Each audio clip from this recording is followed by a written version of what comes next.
খাবারগুলি কৃষিজ পণ্য মাঠে তৈরি করছি বা উৎপাদন করছি, সেটার ভিতরে গুণগত মান, তার ভিটামিন, তার যে ক্যালসিয়াম, তার যে মিনারেল, তার যে ফ্যাট বা তার মধ্যে অন্যান্য উপাদান কি আছে, কোন মাত্রা আছে, সেই বিষয়গুলি নিশ্চিত হওয়া যাবে সেখানে টেস্ট করে।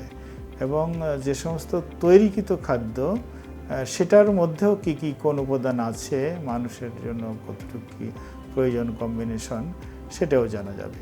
আরেকটা জানা যাবে যে আমরা যে সার প্রয়োগ করছি, কীটনাশক প্রয়োগ করছি, এর যে একটা রেসিডুয়াল ইফেক্ট কতদিন থাকবে বা কি পরিমাণ আছে, এই ল্যাব টেস্টের মাধ্যমে প্রত্যেকটা পণ্যের ভিতরে সেই বিষ ব্যবহার বা কীটনাশক ব্যবহার, ছত্রাক ব্যবহার, তার একটা অবস্থা জানা যাবে যে কতদিন পর কি অবস্থায় সেটা পৌঁছলো।